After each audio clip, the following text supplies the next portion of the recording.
Let's connect our login qubit to our login screen. Similar to how we provided our auth block to our material app, we can provide our login qubit to our login screen. And this will keep the scope of our login qubit just to the login screen, because we're not going to be accessing our login qubit outside of our login screen.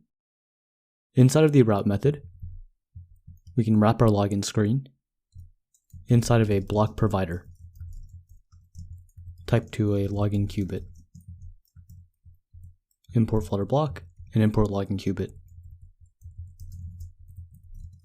We can create the login qubit and pass in login qubit. And here we need to get the auth repository. Since we're providing the auth repository inside of our main.dart above our material app, we're able to grab our auth repository anywhere in the app. So here we can write context.read auth repository and import repositories.dart. Now we need access to the context, and we actually get that from the page builder, and this is the first underscore here, so we can just write context, and then we can change this to a single underscore and then a double underscore. Hit save, and because we provided the login qubit, we can now wrap our scaffold in a block consumer, and we can call this login qubit. Remove the block and remove the qubit here. Now you can see that a block consumer has a listener, which is just like the block listener inside of the splash screen.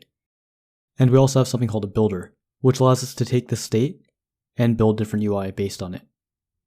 So our listener is used for navigation, while the builder is used to render UI. Our listener will implement state.status, check if it's equal to login status.error, and if it is, then we'll just show a dialog.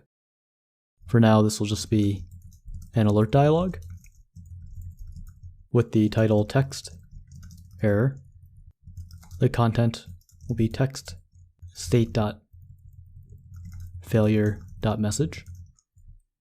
And the reason it's not letting us format is because the context here should be the context we pass in, and then we need to have a builder context.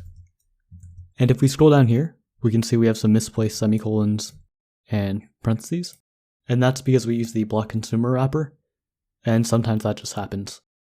So we cut that out, and now we can paste that in at the bottom.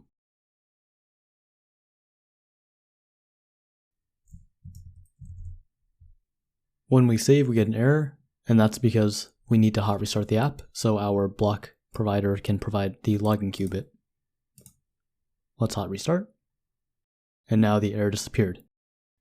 Let's scroll down here, and the first place we need to modify our state is whenever the email is updated inside of this text field. So right here we can write context.read, and we can read the login qubit dot email changed and pass in the value. Now we can copy this line and do the same for the password. So right here, let's paste this in and change this from email changed to password changed. For our raise button, we need to call the login with credentials method. So here, we'll call a function called submit form, and we're going to pass in the context and also the state.status and check if that's equal to login status.submitting. And we'll add the submit form method right underneath our build method. Void submit form. This takes in the build context, and a bool is submitting. The first thing we need to do is validate our form, and we can do that by checking a form key, current state.validate, and if it is valid, it will return true. If it's invalid, it's going to return false. And then we need to check if is submitting is not true, because that means the user already has a login in progress. And then in here, we can just call context.read login qubit, and then call login with credentials. And the reason we're passing in build context here is so we can access our login qubit. Hit save. Let's hot restart again. And if I click login, we see we get both error messages. Let's write an email. And if I click login now, we see we still need to enter a password. We'll add a password. And now that we typed in the field, I realized I left out the obscure text boolean. And so by setting this to true, the password will be obscured.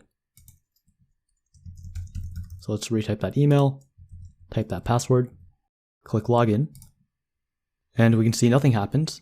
And that's because inside of our login qubit, we have this line checking for state.isForm valid. And this should actually be is not valid, because if the form is not valid, we don't want to log the user in. So make sure you add the bang operator right there. Save that, type our email in, and once we click login, we're going to get a platform exception, and this actually gets caught in our debugger. The way we can ignore our debugger from getting caught in this, by clicking on the debug tab right here, and then unchecking the uncaught exceptions in the bottom left. Now if we click through the stepper, we see we get the error message. So to do that one more time, we type our email and password, click login, and then our error message appears. Make sure you have uncaught exceptions unchecked, so the debugger does not stop your simulator.